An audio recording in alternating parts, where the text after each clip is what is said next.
로마서 12장 2절에 보면은 너희는 이 세대를 본받지 말고 오직 마음을 새롭게 함으로 변화를 받아 하나님의 선하시고 기뻐하시고 온전하신 뜻이 무엇인지 분별하도록 하라, 이 말씀을 하셨습니다. 우리가 하나님의 뜻을 제대로 분별하지 못하고 이 세대가 흘러가는 대로 그 흐름에 따라 살다 보면은, 다시 말하면 세상의 풍조를 따라가다 보면은 하나님의 구원받은 성도로서의 삶을 온전히 살아낼 수가 없습니다. 왜냐하면 이 세대라고 하는 것은 끊임없이 바뀝니다. 가치관이 바뀌고 또 문화가 바뀝니다. 때로는 하나님의 뜻에 가깝게 그렇게 다행스럽게도 그렇게 변화되기도 하지만은 때로는 하나님의 뜻을 거역하는 그런 쪽으로 급격하게 바뀌어 가기도 합니다. 그래서 이 세대를 제대로 파악하고 그리고 이 세대에 어떻게 대처해야 되는지를 파악하는 그것은 우리가 해야 할 일이지만 무작정 이 세대를 본받는 일은 해서는 안 된다는 것입니다. 그래서 너희는 이 세대를 본받지 말라고 말씀하고 있습니다. 과거 우리 민족은 유교 문화에 아주 깊은 뿌리를 두고 있었습니다. 그래서 이 경직된 상하 구조, 그 차별을 하고 또 어떤 체면이나 형식 이런 것들을 굉장히 중요하게 여겨왔어요. 무엇보다도 유교 문화에서 나온 제사 문제는 겉으로는 부모를 공경한다는 것으로 되어 있지만 이것 때문에 수많은 서민들이 정말 옥죄는 삶을 살 수밖에 없는 그런 일들이 너무너무 많았습니다. 그러나 영원히 변하지 않을 것 같은 이 유교 문화도 하나씩 둘씩 지금 자취를 감추고 있거나 바뀌어지고 있습니다. 세대가 바뀌면서 문화도 달라지고 있는 것입니다. 이렇게 세대의 흐름은 점점 더 다양하면서도 굉장히 빠른 속도로 바뀝니다. 어제 옳던 것이 오늘은 잘못된 것이 됩니다. 어제 정의라고 말하던 것이 오늘은 불의가 될 수도 있습니다. 그래서 우리 성도들은 이 변하는 세대를 본받지 말고 영원히 변하지 않는 하나님의 말씀, 하나님의 뜻을 붙잡고 살라는 것입니다. 이 변하는 세대 가운데서 하나님의 뜻이 무엇인가를 잘 분별하면서 살라는 권고의 말씀입니다. 하나님의 말씀은 그것을 따라 살아가는 삶의 형식은 조금씩 다르지만 그 말씀에 있는 하나님의 뜻, 그 본질은 영원히 변하지 않습니다. 오늘 본문에 보면 이스라엘 백성들, 즉 하나님의 백성들이 지켜야 할 세 개의 명절이 나옵니다. 이 세 개의 명절이 모두 다 특색이 있고 여러 가지 시기가 다르지만은 그러나 이 명절을 지키라고 하신 하나님의 뜻은 동일합니다. 하나입니다. 아무리 시대가 달라지고 풍조가 바뀌는 가운데서도 하나님의 백성들이 이 절기를 잊지 말고 잘 지킴으로써 하나님의 은혜를 잊지 않고 살도록 하는 것입니다. 오늘 내가 살아가고 있음이 하나님의 은혜라는 것을 깨닫고 하나님께 감사하도록 하는 바로 이런 하나님의 뜻이 그 속에 담겨 있는 것입니다. 오늘은 맥주감사 주일입니다마는 오늘 본문에 나오고 있는 이 세 개의 명절을 우리가 다 알아보면서 그 유래와 의미를 한번 살펴보려고 합니다. 그 첫 번째 절기는 유월절입니다. 15절에 보면은 너는 무교병의 절기를 지키라. 내가 네게 명령한 대로 아비벌의 정한 때에 이래 동안 무교병을 먹을지니 이는 그달에 네가 애굽에서 나왔음이라.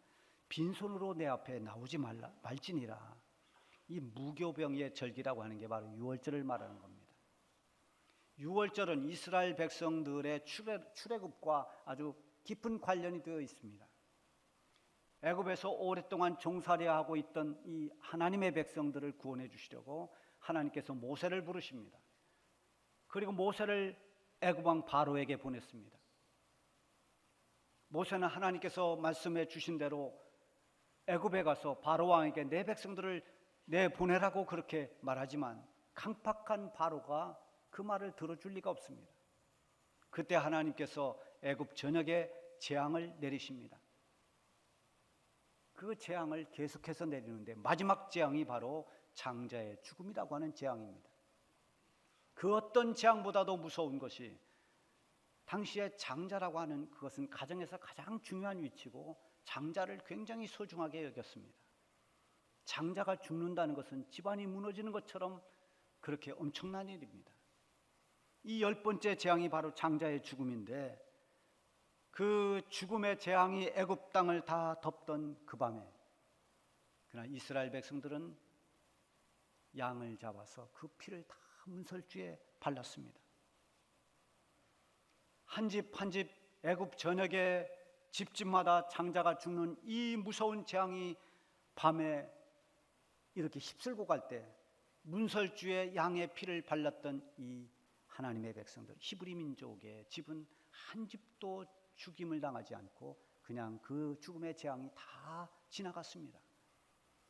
그래서 6월절이라고 하는 것은 5월, 6월 하는 그런 6월이 아니라 6월 넘어갔다, 패스오버 됐다는 것입니다. 죽음의 재앙이 그냥 넘어갔다 해서 6월절이라 이렇게 이름을 붙였습니다. 이 재앙으로 인해서 바로왕이 두 손을 들고 이스라엘 백성들을 내보내 줍니다.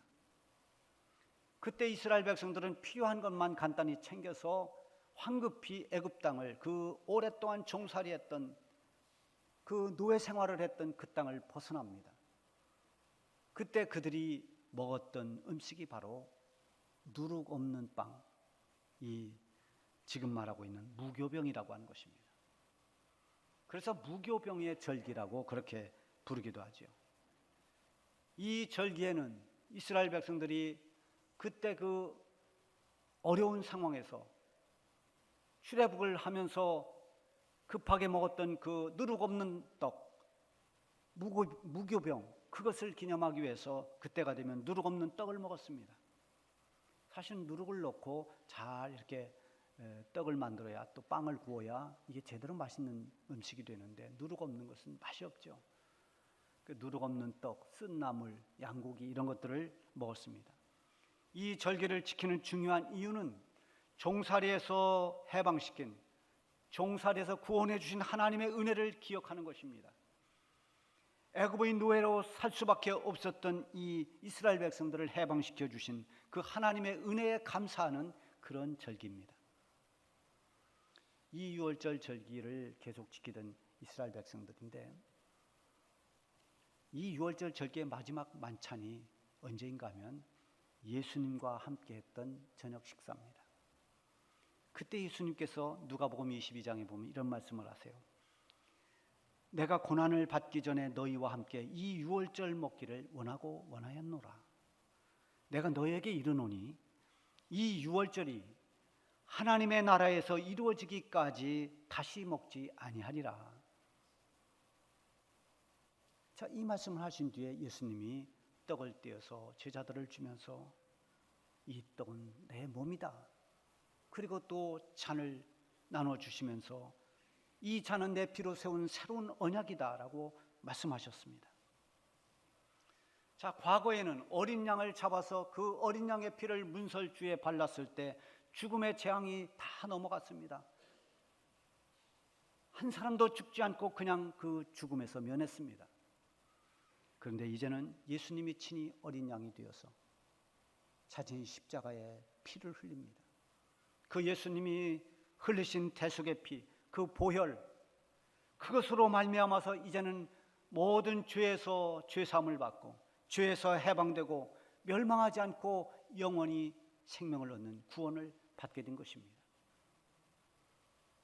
이 첫 번째 절기였던 6월절은 죽음의 재앙이 넘어가고 애굽의 종살이에서 해방된 하나님의 백성들의 감사절기입니다. 지금 6월절은 없지만 구속의 은혜에 감사하는 삶이 바로 6월절 절기의 아주 근본적인 정신입니다.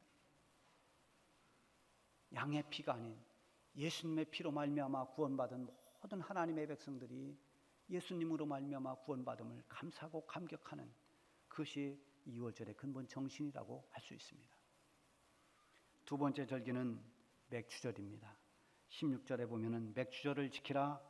이는 내가 수고하여 밭에 뿌린 것의 첫 열매를 거둠이니라.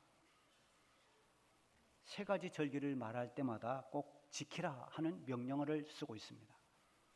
무교병의 절기를 지키라, 맥주절을 지키라, 수장절을 지키라, 지키라를 강조합니다. 이 지키라고 하는 것은 할 수 있는 한 하라는 것이 아닙니다. 반드시 하라는 것입니다. 그만큼 하나님을 믿는 이 하나님의 백성들인 이스라엘 백성들에게 절기는 중요했습니다.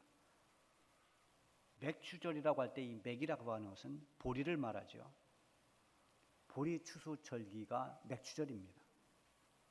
밭에 씨를 뿌린 뒤에 제일 먼저 가장 빨리 수확했던 것이 보리였습니다. 그래서 그 보리 농사를 거두면서 수확을 하면서 하나님께 감사하며 드렸던 절기가 맥주절이에요. 그런데 사실 우리나라도 이 보리 농사는 굉장히 빨리 수확을 합니다. 겨울이 다 지나가기도 전에 이 보리가 파릇파릇 땅에서 이렇게 올라옵니다. 그때 보리 밟기를 이렇게 해주죠. 그리고 초봄이 되면 벌써 보리들은 파랗게 올라옵니다. 그리고 6월 달이면 보리 수확을 합니다. 16절에 있는 것처럼 맥주절에서 중요한 것은 밭에 뿌린 그것의 첫 열매를 드리는 것입니다. 보리가 됐든 아니면 다른 작물이 됐든 과실이 됐든 그 해에 거둔 첫 열매로 하나님께 감사를 드리는 것입니다. 우리가 씨를 뿌렸지만 이것을 자라게 하시고 이것을 열매 맺게 하신 분은 하나님이십니다 라는 고백으로 맥주 감사절을 지킨 거죠. 그래서 그 열매를 가지고 그 수확한 농작물을 가지고 하나님을 공경하는 것입니다. 내 손으로 뿌리고 내 손으로 가꿨다 할지라도 만약에 가뭄이 들면 아무 소용없습니다. 홍수가 나면 다 떠내려갑니다. 우박이 심하게 내려도 농사를 망칩니다. 내가 열심히 농사를 지었어도 이렇게 수확을 할 수 있는 것은 하나님의 은혜입니다 라는 그런 고백으로 감사절을 지키는 것입니다. 여러분, 우리가 수고해서 수고한 대로 거둔다는 것은 복입니다. 시편 128편 2절에 보면 내가 내 손으로 수고한 대로 먹을 것이라 내가 복되고 형통하리로다 라는 축복의 말씀이 있어요. 내 손으로 힘썼다고 해서 모든 열매를 다 거둘 수 있는 게 아닙니다. 내 노력을 쏟아 부었다고 해서 모든 게 다 이루어지지 않습니다. 씨를 뿌려서 첫 열매를 거둔다는 것은 하나님이 주신 은혜입니다. 내가 내 손으로 수고한 대로 먹을 수 있다는 것, 이것은 복입니다. 19절에 보면은 네 토지에서 처음 거둔 열매의 가장 좋은 것을 가져다가 너희 하나님 여호와의 전에 드릴지니라. 이것은 하나님의 은혜를 잊지 않는 감사의 신앙 행위인데요. 네가 처음 거뒀던 그 열매 가운데서 가장 좋은 것을 하나님께 드리라는 겁니다. 못난 것, 찌꺼기, 아니면 별로 좋지 않은 것, 이게 아니라 네가 거둔 것 중에 가장 귀한 것, 그런 좋은 그것을 하나님께 드리라고 말씀하고 있어요.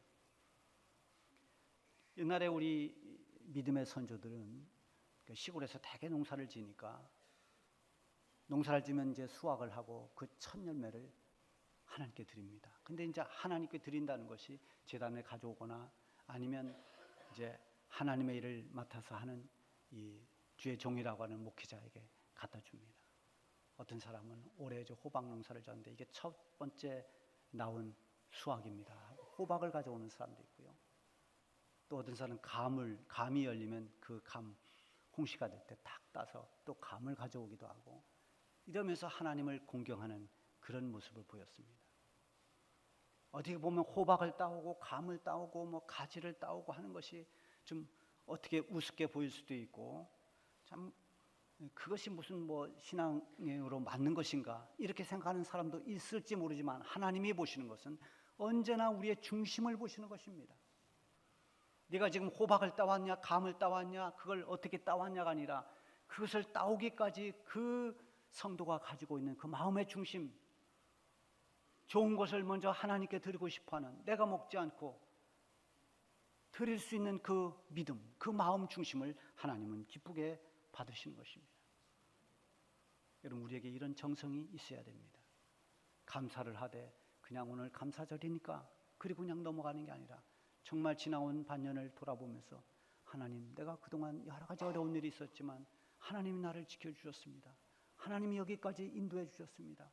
하나님 정말 감사합니다 하고 진심으로 내 마음에 가장 소중한 마음을 담아서 하나님께 감사하는 그런 감사를 하나님은 기뻐하시고 영광을 받으시는 것입니다. 이 맥추절은 또 신약에서는 오순절이라고도 합니다. 오순절은 성령이 임한 날입니다. 오순절 마가의 다락방에 모여서 기도하던 성도들에게 성령이 임하면서 신약의 교회가 태동됐습니다. 성령이 임하지 않았다면 그들의 모임이 그냥 모임으로 끝났을 수 있었을 것입니다. 오순절에 성령이 임하면서 교회가 교회되었습니다. 성령의 능력이 나타나고 성령의 역사가 나타나는 교회가 된 것입니다. 첫 수확의 기쁨과 감사, 그리고 예수님께서 내가 떠나면 너에게 보내주겠다고 약속한 보혜사 성령이 임하는 것, 이 모든 게 하나님 은혜입니다. 맥추절은 지나온 모든 나의 삶을 하나님께서 인도해 주셨고 나에게 은혜를 주셔서 오늘의 결실이 있음을 감사할 뿐만 아니라 우리에게 성령을 보내주셔서 성령의 도움으로 살아가게 하신 하나님께 감사하는 것입니다. 우리는 이 절기를, 맥주감사주의를 7월 첫 주일로 하고 있어요. 그것은 한 해의 절반을 보내면서 지나온 반년도 하나님께서 은혜로 나를 인도해 주셨고 앞으로 살아갈 또 남은 한 해도 하나님이 나를 은혜로 인도해 주실 것을 믿으면서 하나님께 감사하고 찬양하는 것입니다. 이제 세 번째 절기가 바로 수장절입니다. 16절 하반절에 보면 수장절을 지키라. 이는 내가 수고하여 이룬 것을 연말의 밭에서부터 거두어 저장함이니라. 수장절은 모든 추수를 다 마치고 그 거둬들인 곡식을 창고에 저장할 때 그 추수를 마치고 수확하게 된 그 기쁨으로 하나님께 감사하며 드리는 절기입니다. 추수를 끝내고 그 저장고에 곡식을 담을 때 얼마나 기쁘고 감사하겠습니까? 때로는 농사를 지었지만 아무것도 거둔 게 없을 때도 있습니다. 그런데 농사를 풍성하게 짓고 그 거둬들인 곡식들을 창고에 모을 때, 저장고에 담아놓을 때 얼마나 가슴 벅차고 든든했겠습니까? 여러분, 우리가 작은 것으로 보면 차에 기름이 떨어지려고 할 때 기름을 가득 넣으면 여러분 어떻습니까? 불안합니까? 든든. 그거 작은 것에도 마음이 괜히 든든한데 농사를 짓고 그 농사를 이렇게 저장하면서 그 얻는 만족감과 기쁨이 얼마나 크겠습니까? 단지 그냥 기뻐하고 든든해야 하는 것이 아니라 이렇게 할 수 있도록 은혜를 주신 하나님께 감사하면서 감사를 드리는 것이 바로 수장절입니다. 옛날에 시골에는 고구마 농사를 참 많이 졌어요. 저희도 마찬가지인데요. 그런데 고구마가 익으면은 맨 가을 쪽에 있는 한 고랑을 딱 정해서 넝쿨을 조금씩 걷어내면서 그걸 캐다가 먹습니다. 그러다가 이제 어느 날 날을 잡아서 고구마 밭에 고구마를 다 캡니다. 덩쿨을 걷어내고 고구마를 다 캐서 그것을 어디에다가 저장하느냐? 저 방 한쪽 고구마 통갈이라고 했는데 이거 뭐 지방마다 다 조금 말이 다를 수는 있겠습니다만 고구마를 저장하는 고구마 통갈이를 방에다가 만들었습니다. 한쪽 방에다 커다랗게 만들어서 거기다 가득 채웁니다. 그리고 그 저장한 것을 겨울 내내 먹습니다. 그걸 꺼내서 밤에 깎아 먹기도 하고 또 쪄 먹기도 하고 특히 맛있는 것은 화롯불에다가 구워서 밤에 먹으면 그렇게 마실 수가 없습니다. 얼마나 맛있는지. 이러면서 겨울을 나는 겁니다. 고구마뿐만이 아니라 또 무도 걷어서 땅을 파고 그 땅구덩이에다가 묻어두고 하나씩 또 꺼내서 겨울에 먹습니다. 이러면서 겨울을 나는 거죠. 이렇게 수장절도 결국은 농사를 짓고 이렇게 거둬들일 수 있게 하신 하나님의 은혜에 감사하는 절기입니다. 그런데 이 수장절을 또 장막절이라고도 불러요. 장막절은 이스라엘 백성들이 40년 동안 그 광야에서 고생하면서 방황하던 때 광야 생활을 하는 동안에 살았던 그 집이 장막입니다. 다 지금 말하면 텐트 생활이죠. 그래서 이 장막절, 수장절이 되면은 이스라엘 백성들은 자기의 좋은 집이 있어도 거기서 자지 않고 장막을 치고 그 장막에서 일주일 동안을 지내면서 과거의 믿음의 조상들이 그 광야 생활을 했던 그때를 기억하면서 기념하면서 그 절기를 지킵니다. 다만 그것을 기념하는 게 목적이 아니라 그렇게 하면서 그 힘든 광야에서, 열악한 상황에서, 사람이 살 수 없는 그 광야에서 하나님께서 하나님의 백성들을 얼마나 보호해 주셨고 그들을 지켜주셨고 그들을 인도해 주셨기에 그곳에서 살 수 있었음을 생각하면서 오늘 이 여러 가지 힘들고 어려운 세상을 살아가는 동안에 하나님이 우리를 보호해 주시고 우리를 지켜주시지 않으면 이 광야 같은 세상에서 우리가 바로 살 수 없음을 생각하며 하나님께 감사하는 그런 절기가 바로 장막절, 수장절입니다. 이렇게 유월절, 맥주절, 수장절, 이것이 이스라엘의 3대 절기입니다. 이 세 개의 절기의 공통점은 다 하나님 은혜에 대한 감사입니다. 하나님께서 베풀어 주신 그 은혜를 잊지 않고 그 은혜를 기억하면서 하나님께 감사해야 하는 것은 하나님의 자녀로서 마땅히 당연히 해야 할 일들입니다. 하나님께서 지키라고 명령한 이 세 번의 절기는 하나님의 백성들이 받은 은혜를 잊지 말고 마음을 다해서 감사하라는 것입니다. 15절 끝에는 빈손으로 내 앞에 나오지 말지니라. 19절에는 처음 거둔 열매의 가장 좋은 것을 드리라. 이런 모든 말씀은 우리가 받은 은혜를 그저 입으로만 감사하다 그렇게 하지 말고 정말 네가 전심으로 하나님께 감사하라는 것입니다. 그러려면 먼저 하나님의 은혜를 은혜로 깨달을 수 있어야 됩니다. 아, 이것이 하나님의 은혜구나.